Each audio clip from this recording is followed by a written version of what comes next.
آیت نمبر 43 سورہ ذاریات پارہ نمبر 27۔ نحمدہ و نصلی علی رسولہ الکریم، اما بعد، اعوذ باللہ من الشیطان الرجیم، بسم اللہ الرحمن الرحیم۔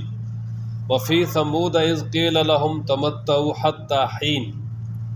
فعتوا عن امر ربهم فاخذتهم الصاعقۃ وهم ينظرون۔ صدق اللہ العظیم۔ دنیاوی عذاب کا چوتھا نمونہ بیان کیا، مکہ والوں کو اور قیامت تک آنے والے کفار کو باخبر کرنے کے لیے کہ جس طرح ان قوموں نے جو تم سے پہلے گزری ہیں انہوں نے نافرمانی کی، وہ ہلاک ہوئے، تو تمہارے ساتھ بھی یہی معاملہ ہوگا۔ تو چوتھا نمونہ بیان کیا ہے قوم سمود کا۔ یہ قوم سمود، ان کے بڑے کا نام تھا سمود، اور یہ حجر کے علاقے میں آباد تھے جو کہ تبوک اور حجاز کے درمیان ہے، اور یہ قدیم عرب قوم ہے، اور ان کے علاقے کو مدائن صالح بھی کہا جاتا ہے۔ اور یہ قوم عاد کے جو ہے نا وہ بقیہ جات تھے۔ نبی پاک صلی اللہ علیہ وسلم جب غزوہ تبوک گئے تھے تو ان کے کھنڈرات سے گزرے آپ علیہ الصلوۃ والسلام، اور یہ قوم کاریگری میں بڑی مشہور تھی، صنعت اور کاریگری کے لحاظ سے بہت آگے تھی۔ پتھروں کو تراش کے ان کے اندر بڑے بڑے ٹنل نما مکانات اور اپنے بڑے بڑے محلات بناتے تھے، اور دنیا کی ہر طرح کی آسائشیں ان کو حاصل تھی۔ اللہ تبارک و تعالی نے اس قوم کی ہدایت کے لیے حضرت صالح علیہ السلام کو نبی بنا کے بھیجا، اور انہوں نے اللہ کا پیغام سنایا اور کہا کہ اللہ کے ساتھ شرک نہ کرو، اللہ کے احکامات کے خلاف بغاوت نہ کرو، اللہ کی مان لو۔ اور اس قوم نے مطالبہ کیا معجزہ دکھانے کا، تو اللہ تعالیٰ کے حکم سے معجزہ بھی ظاہر ہو گیا۔ پہاڑ سے اونٹنی نکلی جو ان کے لیے جو ہے نا وہ اس کا دودھ بھی کافی تھا، جس کی تفصیل پیچھے گزر چکی۔ لیکن اس قوم نے اس اونٹنی کی بھی ناقدری کی، اس کی ٹانگیں کاٹ دیں، حضرت صالح علیہ السلام کو بھی جھٹلایا، تو پھر اللہ تعالیٰ نے ان پہ عذاب نازل کیا۔ دو طرح کے عذاب سے ان کو ہلاک کیا، ایک تو زلزلہ آیا، اور دوسرا سائے کا کڑک، اور اس کے ساتھ جو ہے نا بڑی سخت شدید قسم کی آواز، گرج، دھماکہ ہوا اتنا بڑا جس سے ان کے کلیجے پھٹ گئے، اور اپنے گھروں کے اندر ہی اللہ تعالیٰ فرماتے ہیں اس طرح ہو گئے اوندے منہ جس طرح کل تھے ہی نہیں تھے۔ تو فرمایا وفی ثمود، اور قوم سمود میں، اذ قیل لہم، جب کہا گیا ان کو، تمتعوا، نفع حاصل کرو، حتی حین، ایک مدت تک، فعتوا، پس انہوں نے سرکشی کی، عن امر ربہم، اپنے رب کے حکم سے، فاخذتہم الصاعقۃ، پس پکڑ لیا ان کو کڑک نے، دھماکے نے، گرج نے، وہم ینظرون، اس حال میں کہ وہ دیکھ رہے تھے۔ یہ دیکھتے دیکھتے ہی گرج اور کڑک جو ہے نا وہ ان پہ حاوی ہو گئی اور سارے مر گئے۔ فما استطاعوا من قیام، پس نہیں طاقت رکھی انہوں نے کھڑا ہونے کی، یعنی وہ کھڑے بھی نہیں ہو سکے، جو بیٹھا تھا وہ بیٹھے بیٹھے ہلاک ہو گیا، اور وہ اپنے آپ کو انہوں نے بالکل جو ہے نا وہ سٹیبل نہیں کر سکا، کھڑے نہیں ہوئے، بالکل جو ہے نا وہ اپنے سنبھلے بھی نہیں۔ وما كانوا منتصرین، اور فرمایا نہیں تھے وہ بدلہ لینے والے، یعنی ایسا بھی نہیں ہو سکتا تھا نا کہ میں اللہ تعالیٰ نے ان کو ہلاک کیا تو وہ بدلہ لیں یا کوئی بدلہ لے سکے۔ فرمایا نہیں، کچھ بھی نہیں، ساری قوم کو جو ہے ہلاک کر دیا، سوائے اللہ کے نبی کے اور ان کے ماننے والوں کے۔ وقوم نوح، یہ پانچواں دنیاوی عذاب کا نمونہ بیان کیا ہے مکہ والوں اور کفار کو باخبر کرنے کے لیے، اور اس میں حضرت نوح علیہ السلام کا واقعہ مختصراً بیان کیا ہے کہ نوح علیہ السلام یہ اللہ کے وہ پیغمبر ہیں کہ جنہوں نے 950 سال تبلیغ کی، صرف ان کی تبلیغ کے 950 سال ہیں، اس کے علاوہ ان کی عمر کے بعض لوگوں نے 1350 سال لکھے ہیں، تو بڑی لمبی عمر پائی انہوں نے، یعنی 40 سال کی عمر کے بعد تو نبوت ملی، اور پھر اسی طریقے سے قوم کے ہلاک ہونے کے بعد بھی کافی عرصہ یہ زندہ رہے۔ تو انہوں نے اپنی قوم جو کہ شرک کے جو ہے نا وہ دلدادہ ہو چکے تھے، جن میں شرک پھیل چکا تھا، تو اللہ تعالیٰ نے حضرت نوح علیہ السلام کو شرک کے خاتمے کے لیے اپنا رسول بنا کے بھیجا، اور انہوں نے اس قوم کو بہت سمجھایا لیکن نہیں باز آئی۔ تو پھر اللہ تبارک و تعالیٰ نے ان کو سیلاب کے ذریعے، پانی، پوری دنیا میں جو ہے وہ پانی آ گیا تھا، روئے زمین پانی سے بھر گئی تھی، کوئی خطہ کوئی علاقہ خالی نہیں تھا، پہاڑوں تک پانی چلا گیا تھا۔ صرف بچے وہی کہ جن کو اللہ تعالیٰ نے حضرت نوح علیہ السلام کو حکم دیا کہ آپ کشتی بنائیں، اور پھر جو ایمان والے ان کو بھی سوار کر لیں، اور کچھ چیزیں جو ہے سیاح اور جانور ان کو بھی سوار کر لیں، تو انہوں نے سوار کر لیا تھا جن کو، وہی بچے ہیں، اس کے علاوہ کوئی بھی نہیں بچے۔ پوری تفصیل بارہا گزر چکی ہے۔ وقوم نوح، اور قوم نوح من قبل، جو ان سے پہلے تھی، یعنی قوم نوح جو ہے نا، یہ جو پیچھے واقعات گزرے ہیں نا، حضرت لوط علیہ السلام کی قوم کا، یا اسی طرح قوم عاد کا، قوم سمود وغیرہ کا، یہ بعد کی ہیں، یہ قوم نوح ان سے پہلے تھی۔ تو وقوم نوح، کیونکہ حضرت نوح علیہ السلام جو ہے نا، یہ سب سے پہلے اولو العزم رسولوں میں سے ہیں، رسول ہیں پہلے، ان سے پہلے جو وہ انبیاء تھے، یہ صحیح صاحب شریعت جن کو شریعت جدیدہ ملی ہے وہ حضرت نوح علیہ السلام، ان کا سلسلہ نسب یہ ہے: نوح بن مالک بن متوشلح بن خنوخ بن ادریس، اور اسی طرح بن مہیل اور بن قینز اور بن انوش اور بن شیس بن آدم۔ تو یہ حضرت آدم علیہ السلام کے تقریباً کچھ 6-7 پشتیں بعد ہیں، تو یہ حضرت نوح علیہ السلام اولو العزم انبیاء میں سے ہیں۔ تو فرمایا نا وقوم نوح من قبل، اور قوم نوح اس سے پہلے، انہم کانوا قوما فاسقین،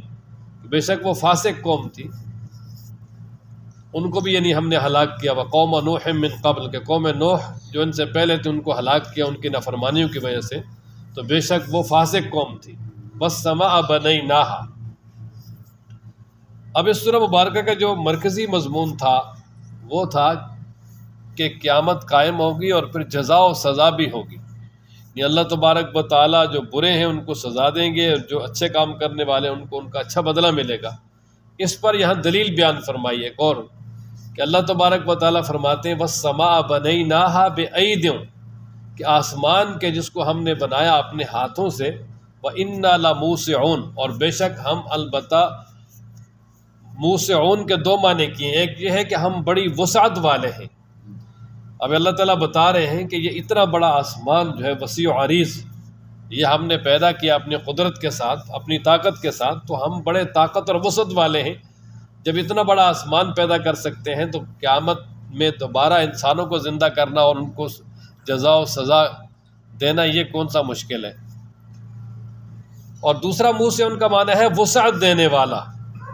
تو اللہ تعالیٰ فرماتے ہیں کہ آسمان کے ہم نے اس کو بنایا اپنے ہاتھوں اور قوت سے، اور ہم اس کو وسعت دینے والے ہیں،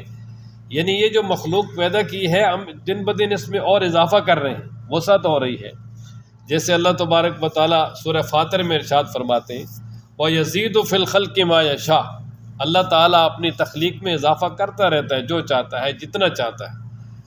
تو تخلیق جو ہے نا وہ مسلسل بڑھتی جا رہی ہے، دنیا کی وہ مسلسل اس میں اضافہ ہوتا جا رہا ہے۔ اور آج کل جو ہے نا وہ سائنس نے تو مزید اس کو کھول دیا ہے کہ نئی نئی کہکشائیں جو ہے وہ وجود میں آ رہی ہیں، اور اسی طرح نئی نئی چیزیں، نئے نئے بر اعظم یہ چیزیں جو ہے نا وہ دنیا کے ساتھ ساتھ جو وہ دریافت ہو رہی ہیں۔ اسی کو اقبال نے یوں بیان کیا نا کہ یہ کائنات ابھی ناتمام ہے شاید، کہ آ رہی ہے دمادم صدائے کن فیکون، کہ وہ کہتے ہیں نا کن فیکون جو ہے نا وہ صدا آ رہی ہے کہ ہو جاتا ہے، کوئی نہیں ہو جا پس وہ ہو جاتا ہے۔ کہتے ہیں کہ یہ رب ذوالجلال کی جو قدرت ہے یہ ہمیشہ کے لیے ہے، اس لیے ابھی جو ہے کائنات ناتمام ہے، یعنی کائنات میں دن بدن تخلیق ہوتی جا رہی ہے۔ خود یہاں بھی فرمایا اور دوسرے مقام پہ فرمایا وَيَزِيدُ فِي الْخَلْقِ مَا يَشَاءُ۔ تو وَالْأَرْضَ فَرَشْنَاهَا، اللہ فرماتے ہیں کہ ہم نے زمین کو بچھایا، اور ہم کتنے ہی بہترین ہیں اس زمین کو بچھانے والے، کہ یہ زمین جو ہے اس کو اللہ تبارک و تعالیٰ نے اتنا نرم بھی نہیں بنایا کہ لوگ اس میں دھنس جائیں، سخت بھی نہیں بنایا کہ اس پہ چلنا ہی مشکل ہو جائے، بڑا خوشگوار گہوارہ، انسان جو ہے اس کو کاٹ کے جہاں سے مرضی رستے بنا لے وہ بنا سکتے ہیں، جہاں سے مرضی ہے چلے پھرے، کوئی اس کے لیے رکاوٹ نہیں ہے۔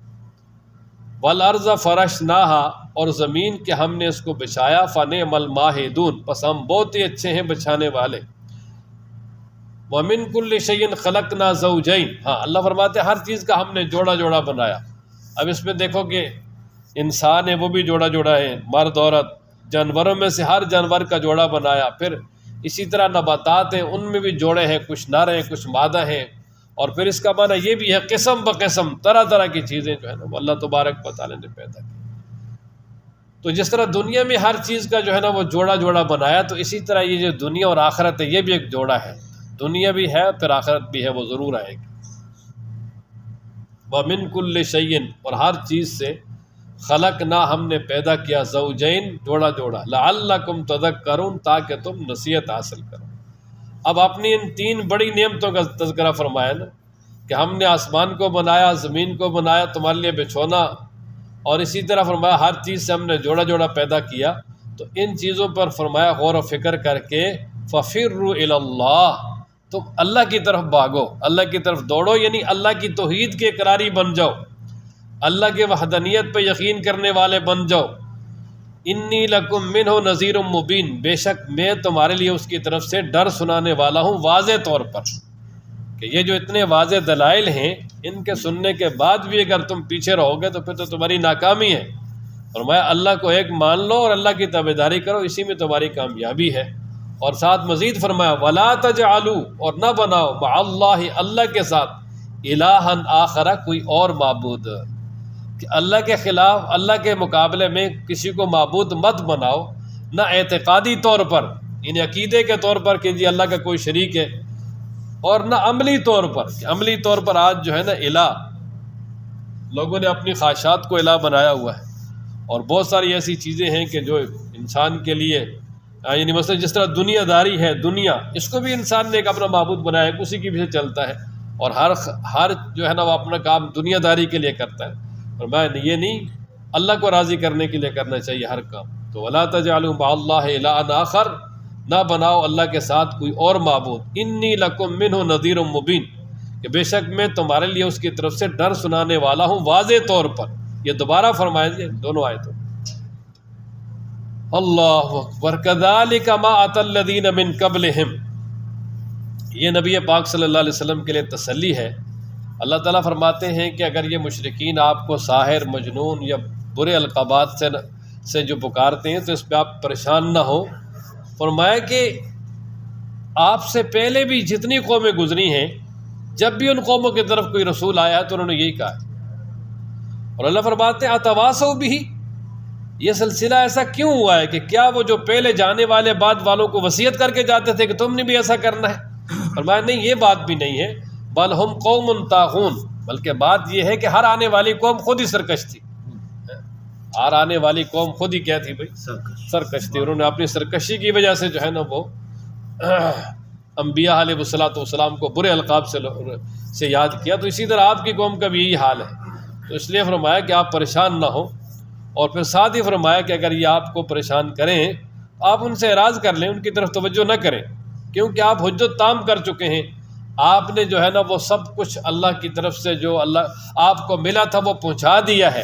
تو اب اگر وہ نہیں مانیں گے اور ہلاک ہو جائیں گے تو پھر اس کا آپ پہ کوئی اثر نہیں ہوگا، آپ پہ کوئی ملامت نہیں ہوگی کہ وہ کیوں ہلاک ہوئے ہیں، اب تو وہ اپنے کرتوتوں کی وجہ سے ہلاک ہوئے ہیں۔ کذالک، اسی طرح ہوتا آیا ہے کہ ما اتی الذین، کہ نہیں آیا ان لوگوں کے پاس من قبلہم جو ان سے پہلے تھے، من رسول، کوئی رسول، الا قالوا، مگر انہوں نے کہا ساحر او مجنون، ساحر کا یا مجنون کا، اتواصوا بہ، کیا وہ ایک دوسرے کو وصیت کر کے چلے گئے ہیں؟ بل نہیں، بلکہ ہم وہ قوم طاغون، سرکش قوم تھی، بلکہ وہ سرکش قوم ہے۔ فتول عنہم، بس آپ اعراض کیجئے ان کی طرف سے، فما انت بملوم، بس نہیں آپ ملامت زدہ، یعنی ایسا نہیں کہ آپ ان سے اعراض کریں اور آپ کو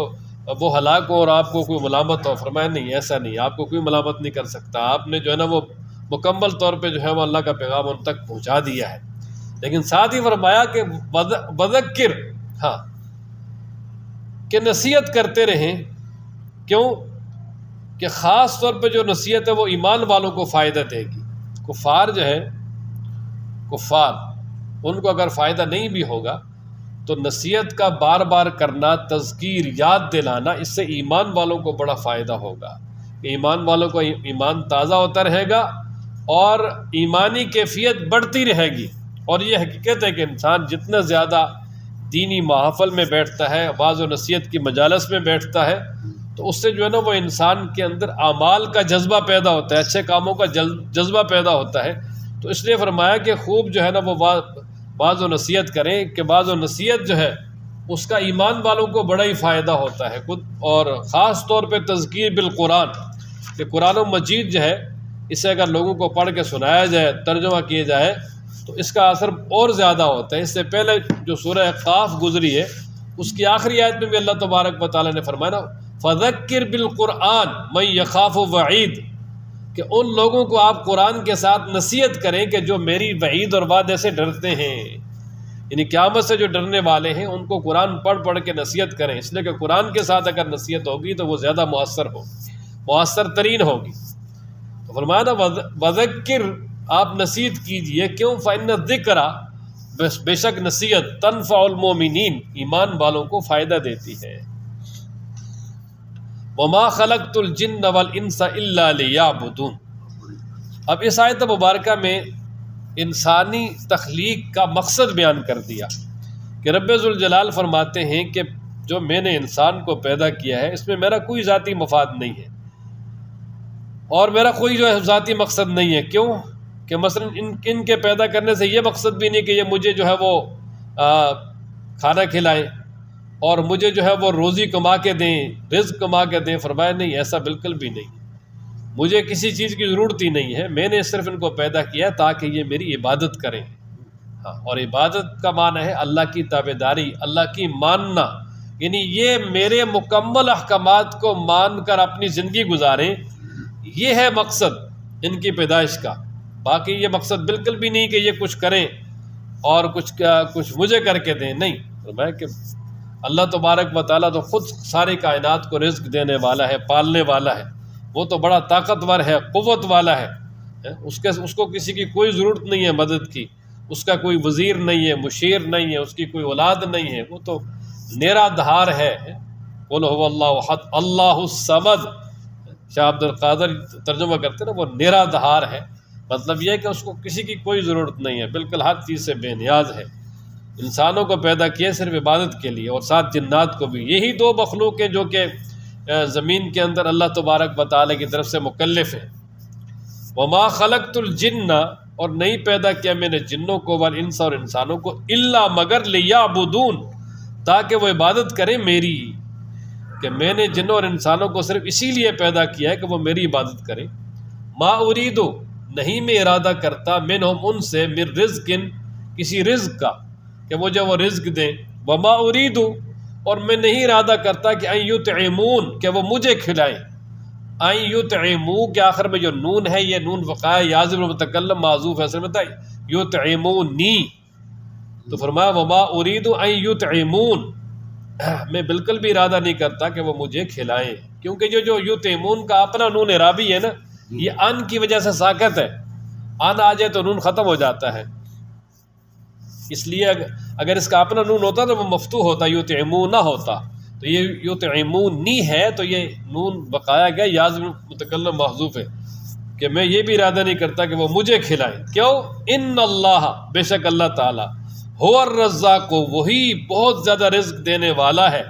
ذو القوۃ المتین، اور بڑی مضبوط طاقت والا ہے، زبردست طاقت والا، ذو القوۃ طاقت والا ہے، المتین زبردست ہے، مضبوط ہے۔ فإن للذین ظلموا ذنوبا مثل ذنوب اصحابهم فلا یستعجلون۔ اب یہ جو آیت مبارکہ، اس میں کفار کے لیے دنیاوی ڈراوا ہے۔ یہ ذنوب جو ہے نا، اس کا معنی ہے ڈول، جس کے پانی سے بھرا ہوا ڈول، لبریز۔ اب معنی یہ ہوگا کہ جس طرح پہلے قومیں گزری ہیں وہ ظالم تھیں، انہوں نے ظلم و ستم کیے، لیکن جب ان کے ظلم و ستم اور اسی طرح ان کی نافرمانی انتہا کو پہنچی تو اللہ تبارک و تعالیٰ نے ان کو ہلاک کیا۔ تو اسی طرح فرمایا کہ جو مشرکین مکہ ہیں، ان کی نافرمانیوں کا ڈول بھی جو ہے نا وہ بالکل بھر چکا ہے اور بالکل لبریز ہو چکا ہے۔ اب کسی وقت بھی جو ہے وہ ان کی اللہ تبارک و تعالیٰ کی طرف سے ان کے لیے پکڑ آ سکتی ہے۔ اور فرمایا کہ یہ جو، کیونکہ بعض کافر کہتے تھے نا کہ بھئی جس عذاب سے آپ ہمیں ڈراتے ہیں وہ جلدی لے کر آئیں، تو اللہ تعالیٰ فرماتے ہیں یہ جلدی نہ کریں، اب جو ہے نا وہ ان کی نافرمانیوں کا جو ڈول ہے وہ لبریز ہو چکا ہے، لہٰذا ان کا جو عذاب کا حصہ ہے وہ بھی اللہ تبارک و تعالیٰ کی طرف سے مقرر ہو گیا ہے، دنیا میں بھی اور آخرت میں بھی، تو لہٰذا یہ اس کا انتظار کریں۔ اور جو عذاب کے لیے دن مقرر ہے، فرمایا اس دن ان لوگوں کے لیے بڑی ہی ہلاکت ہوگی، تباہی ہوگی، بربادی ہوگی۔ اور پھر ظاہر ہے کہ ان میں سے جو ہے نا وہ ابتدائی بربادی بدر والے دن شروع ہوئی، بڑے بڑے سرغنے مارے گئے، اور پھر اس کے بعد دنیا میں ان کی سرداری کا ہی خاتمہ ہو گیا کچھ 7-8 سال میں ہی، اور آخرت کا عذاب تو ان کے لیے ہے ہی۔ فرمایا نا فَإِنَّا پس بے شک لِلَّذِينَ ان لوگوں کے لیے ظالموا جنہوں نے ظلم کیا، ذنوبا مثل ذنوب اصحابہم عذاب کا حصہ ہے ان کے جو ساتھی گزر چکے ہیں، یعنی ان جیسے کفار جو گزر چکے ہیں ان جیسا عذاب، تو فلا یستعجلون پس وہ جلدی نہ کریں۔ فویل للذین کفروا پس ہلاکت ہے ان لوگوں کے لیے جنہوں نے کفر کیا، من یومہم الذی یوعدون ان کے اس دن سے جس کا ان کے ساتھ وعدہ کیا گیا ہے۔ ہلاکت ہے، تباہی ہے ان کافروں کے لیے ان کے اس دن سے جس دن کا ان کے ساتھ وعدہ کیا گیا، یعنی جس دن کا وعدہ کیا ان پر عذاب آئے گا، فرمایا اس دن ان کے لیے ہلاکت اور تباہی ہوگی، ان کے لیے کوئی کسی قسم کی بچت نہیں ہوگی، اس لیے فرمایا کہ وہ جلدی نہ کرے، اس دن کا انتظار کرے۔ اور پھر وہ دن آیا اور ہلاک ہوئے، اور قیامت میں جو بڑے عذاب کا دن مقرر ہے وہ تو ہے ہی ہے۔ اللہ تعالی ہم سب کو قرآن پڑھنے، سمجھنے، عمل کرنے کی توفیق عطا فرمائے۔